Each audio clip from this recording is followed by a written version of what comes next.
పేరుతో పేద మధ్యతరగతి ప్రజల నుంచి కోట్ల రూపాయలు వసూలు చేసి కుటుంబంతో సహా పరారైన లావణ్యపై ఆమనగల్ పోలీస్ స్టేషన్లో బాధితులు ఫిర్యాదు చేశారు. ఆమనగల్ పట్టణానికి చెందిన లావణ్య దంపతులు గత 20 సంవత్సరాలుగా కిరాణా షాప్ నిర్వహిస్తూ స్థానిక ప్రజలతో సన్నిహితంగా మెలుగుతూ చిట్టీల పేరుతో డబ్బులు వసూలు చేసినట్లు బాధితులు ఆరోపిస్తున్నారు. ప్రభుత్వ అనుమతులు లేకుండా నిబంధనలకు విరుద్ధంగా 5 లక్షల రూపాయల చిట్టీలు నిర్వహిస్తూ పేద మధ్యతరగతి ప్రజల నుంచి రోజువారీ నెలవారీ వాయిదాలుగా డబ్బులు కట్టించుకున్నారని తెలిపారు. చిట్టీలు ఎత్తిన వారికి డబ్బులు ఇవ్వకుండా ఈ రోజు రేపు అంటూ బాధితులను నమ్మబలికినట్లు పేర్కొన్నారు. బాధితుల సంఖ్య పెరిగిన తరువాత ఇంటికి తాళం వేసి కుటుంబంతో పారిపోయారని, గత వారం రోజులుగా కిరాణా దుకాణం మూసి ఉండగా సెల్ ఫోన్ కూడా స్విచ్ ఆఫ్ చేసి అందుబాటులో లేకుండా పోయిందని బాధితులు తెలిపారు. మోసానికి గురైనట్లు తెలుసుకున్న బాధితులు పోలీసులను ఆశ్రయించి తమకు న్యాయం చేయాలని వేడుకున్నారు.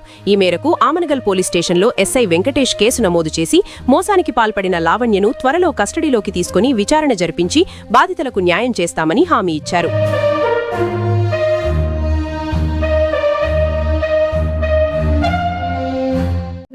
నా పేరు వెంకటమ్మ.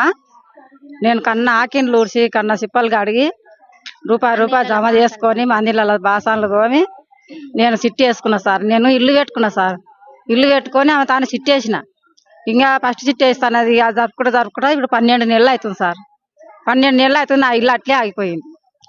ఇక నేను ఇప్పుడు ఇస్తా అని ఈ నెల ఇస్తాను సార్. ఇక ఇస్తానదని నేను ఇంటికి వరకు తాళం ఉంది సార్. తాళం ఉంది. ఇక నేను ఈ రాణ్యమ్మ పటేలమ్మ ఆమె ముంగళ్ళకి వేసి సిట్టి వేసిన. నేను ఇప్పుడు ఆమెను అడుగుతున్నాను. నాకు ఆమె అవసరం లేదు, ఏమే నాకు అవసరం పటేలమ్మ. ఆమె ఇంటికి పోతే ఇంకా వాళ్ళిద్దరు గొడవ పెట్టుకుంటారు సార్. ఇద్దరు పిల్లమ్మ గొడవ. నువ్వెందుకో పడ్డం, ఆ మధ్యన నువ్వెందుకోవాలి అని ఇంకా ఆమెను కొడుతున్నాడు. ఇప్పుడు నేను ఆమెను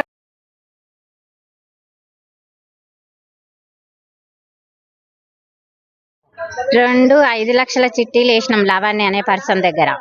ఒకటి ఐస్ క్రీమ్ వాళ్ళు నాకు పైసలు ఇస్తే నువ్వు ముందుకైతే కట్టుకుంటామన్నది. వాళ్ళ ద్వారా నేను పైసలు తీసుకొని ఒకటి కట్టినాము, అదొకటి.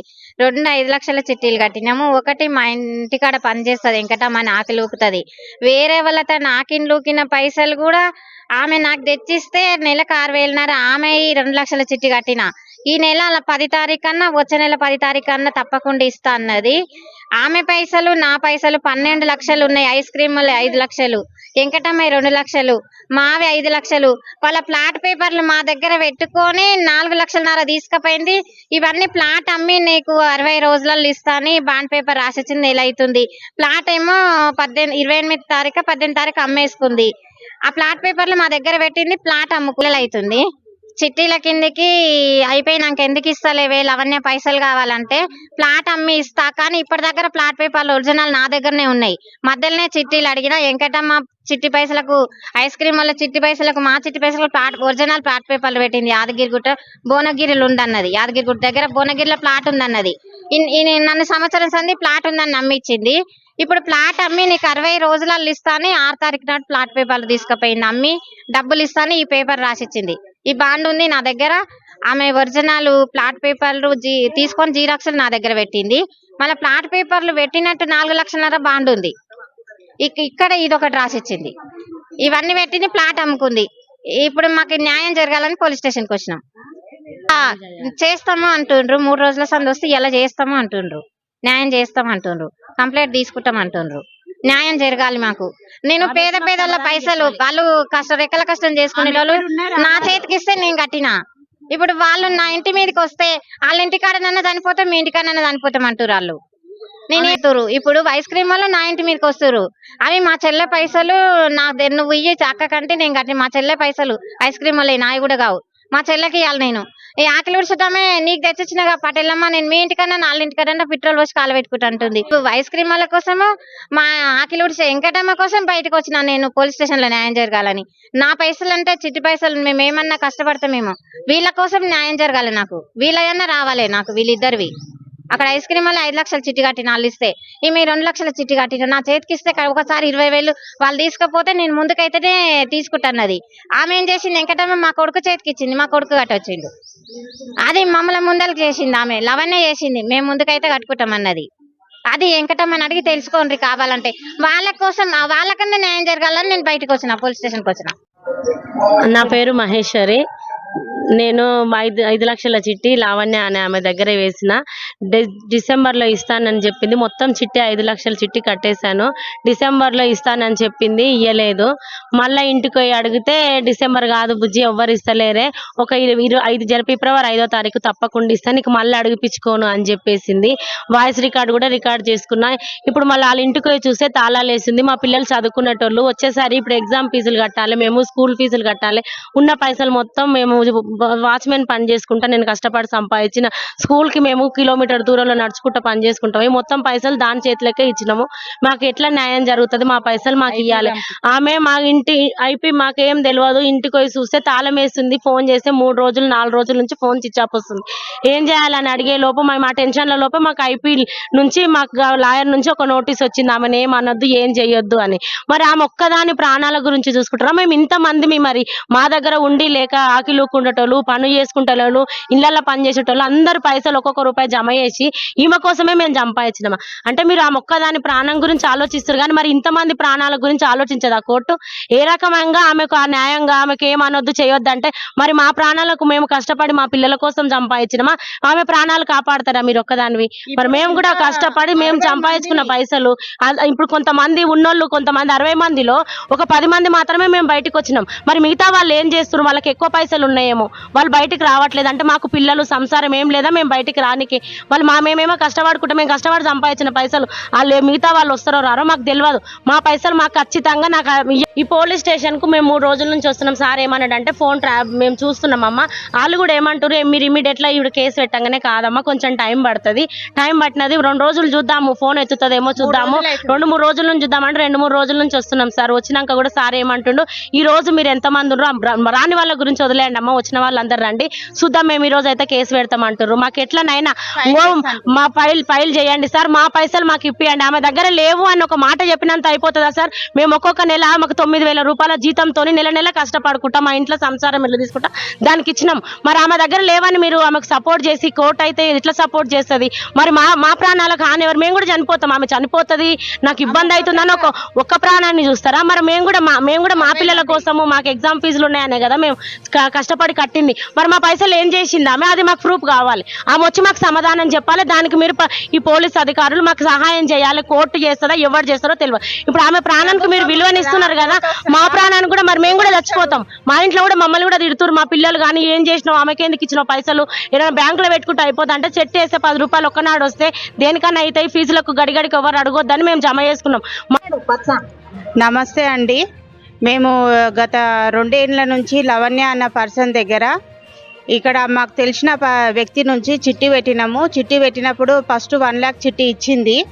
ఇచ్చిన తర్వాత 2 lakh చిట్టి పెట్టు అంటే పెట్టిన 2 చిట్టీలు వేసిన 4 lakh చిట్టీలు 2 వేసిన తర్వాత ఈ డిసెంబర్లో ఇస్తా అని చెప్పింది. ఇస్తా అని చెప్పిన తర్వాత కూడా ఇస్తుందేమని అనుకున్నాం డిసెంబర్లో. ఇక తర్వాత తెలిసింది ఆమె ఇంటికి వెళ్ళి ఒకసారి డిసెంబర్లో వెళ్ళి కలిసిన తర్వాత కూడా నువ్వు నాకు చిట్టి డబ్బులు అడగొద్దు, నువ్వు రావద్దు మా ఇంటి దగ్గర, నువ్వు చిట్టి డబ్బులు అడగొద్దు అని చెప్పింది.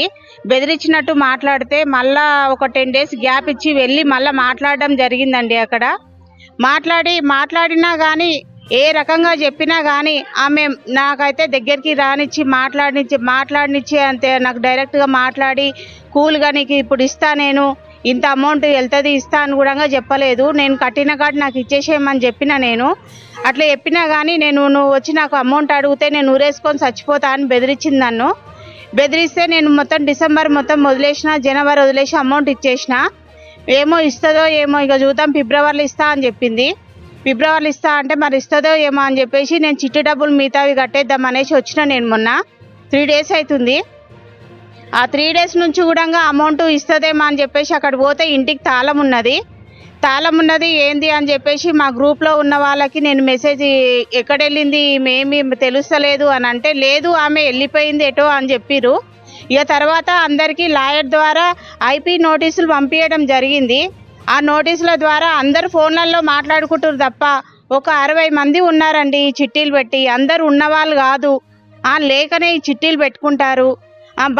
ఏదో కూలి పని చేసి ఏదో ఎక్కడనో ఏదో పనులు చేసుకొని అన్ని డబ్బులన్నీ పోగు చేసుకొని ఏదో చిట్టు పెట్టుకుంటే ఏదో పిల్లలకు అవసరం వస్తుంది, ఫీజులకు అవసరం వస్తుంది, ఏదో మా ఆడపిల్లలు ఉన్నారు ఆడపిల్లలకు అవసరం వస్తుంది అన్నట్టుగా ఏదో చిట్టీలు చేసుకుంటారండి. చేసుకున్నంత మాత్రాన ఈ చిట్టి డబ్బులన్నీ పోగు చేసుకొని వెళ్ళిపోయిందంట.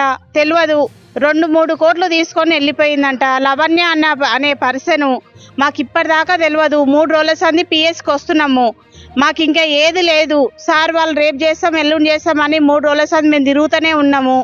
మరి మాకు ఏ రెస్పాన్స్ లేదు. మాకు ఇంతమంది బీదోళ్ళు ఉన్నారు, అందరు ఉన్నోళ్ళు కాదు. మేము బీదోళ్ళం కాబట్టే ముందరికి వచ్చి మా బాధ ఏంది, మాకు పిఎస్లో కూడా ఏం న్యాయం జరుగుతలేదని చెప్పి ఇక్కడికి వచ్చి అడుగుతున్నామండి. లవణ్య దగ్గర 20 ఏండ్ల నుంచి పరిచయం. నాకు 20 ఏండ్ల నుంచి అయినా నేను చిట్టీలు వేయలేదు. ఇట్లోటోళ్ళ తన నమ్మొద్దు అనుకున్నాక బాగా మా కొడుకులతోటి బాగా మాట్లాడి చేసి నన్ను ఇది అది అనుకొని చిట్టి వేస్తా అంటే సరే వేపిస్తాం అనుకొని వేపించినాం. ఒకసారి 1,00,000 రూపాయల చిట్టి వేస్తే ఇచ్చింది. ఇచ్చినాక మళ్ళీ 3 లక్షలు 5 లక్షలు స్టార్ట్ చేసినాక మాకు ఇంటి దగ్గరికి వెళ్ళిపోయింది, పక్క ఇంట్లోకి వెళ్ళిపోయింది. ఇక నేను అంత ఆమెను గమనించలేదు. 15 రోజుల నుంచి బాగా గమనించి డబ్బులు కావాలి లవణ్య, నాది చిట్టీలు ఉన్నాయి కదా, నీకు కావాలి, నాకు అర్జెంట్ కావాలంటే నీకేందంటే ఫిబ్రవరిలో ఇస్తా అన్నది. ఫిబ్రవరిలో నీ చిట్టి కాలే కదా అంటే కాకుండా సరే నాకు డబ్బులు కావాలన్న ఫిబ్రవరిలో ఇస్తా అన్నది. అన్నాక నేను ఆమె మంత్రాలయం పోతుందని చెప్పినా కానీ మంత్రాలయం పోయి ఎందుకు వీక్కొని పోతుంది, 4 పోతురు, ఎప్పుడైనా ఒక్కతే పోయేది, 4 ఎందుకు పోయిరని నేను ఫోన్ 2 సార్లు చేసిన. ఎల్లుండి వస్తా అంటే నేను వచ్చి ఇస్తాను నీకు డబ్బులు, నీకు ఎందుకు అన్నది. నేను 3 రోజుల తర్వాత ఫోన్లు చేసే వరకల్లా 3 రోజుల తర్వాత నేను మళ్ళీ ఫోన్లు చేసే వరకల్లా 4 ఫోన్లు స్విచ్ ఆఫ్ ఉన్నాయి. దాని గురించి కావాలని మేము పోలీస్ స్టేషన్కి వచ్చినాం. మాకు ఏ న్యాయం 3 రోజుల సంధి ఎఫ్ఐఆర్ చేస్తలేరు, ఏ న్యాయం చేస్తలేరు. ఎట్లా చేస్తారు బీద వాళ్ళవని మేము పోలీస్ స్టేషన్కి వస్తే ఒక న్యాయం చేస్తలేరు. ఇప్పుడు ఆమె ఒకటి ఎఫ్ఐఆర్ పంపించింది మాకు, అది ఏం చేయాలి, అది అయిపోయిందంటే మేము ఏం చేస్తాం చెప్పండి. మీరు పోలీసు వాళ్ళు ఒక్కటి కూడా పట్టించుకుంటలేరు. మేము సిఐని కలిసినాము, ఎమ్మెల్యేని కలిసినాము, ఎస్ఐని కలిసినాము, మాకు ఏ రెస్పాట్ లేదు. ఆ రెస్పాట్ ఎట్లా మాకు బీద వాళ్ళకు ఎవరు న్యాయం చేయాలి? పోలీసు వాళ్ళు చేస్తారా, రాజకీయం వాళ్ళు చేస్తారా, ఎవరు చేస్తారు? మాకు ఆ న్యాయం కావాలని మేము పోలీస్ స్టేషన్ ముంగల్కి వచ్చినాం. మేము నిరార దీక్ష చేస్తాం అనుకుంటున్నాం. పోలీస్ స్టేషన్ ముంగల మాకు కావాలి, దీక్ష చేస్తాం. ఎంతవరకు సిఐ చేస్తాడా, ఎస్ఐ చేస్తాడా, ఈ మినిస్టర్ చేస్తారా, ఎవరు చేస్తారో న్యాయం కావాలి, ఇది కావాలని అనుకుంటున్నాం. ఇవి పొదుపులు వచ్చిన డబ్బులు నేను మెత్తికిచ్చిన ఆమెకి. ఆమె తీసుకున్నది 8 నెలలకు ఇస్తా అని చెప్పి ఇవ్వకుండా వెళ్ళిపోయింది. లావణ్య అనే పర్సన్ మాకు ఇస్తా అన్నది. మా ఇంట్లో మాకు పని చేసేటోళ్ళు లేరు, మా ఆయన కళ్ళు కనిపించవు, నేను పెద్ద మనిషిని అయినా కష్టం చేయను, ఇంత మిస్తే అందులో కలుపుకొని కట్టుకుందామన్న ఆశకు ఇచ్చిన. ఆమె నన్ను ముంచేసి వెళ్ళిపోయింది. ఇక మేము ఇప్పుడు నేను 1.5 కట్టాలి సార్ ఆమె తీసుకుపోయిన డబ్బులు. ఏం చేయండి సార్, మాకు జర అందరి డబ్బులు చాలా డబ్బులు వేసుకొని పోయింది. అది ఇంకా మస్తు మంది, ఎంతమంది ఉన్నారో కూడా తెలియదు. లోపల మస్తు మంది ఉన్నారు.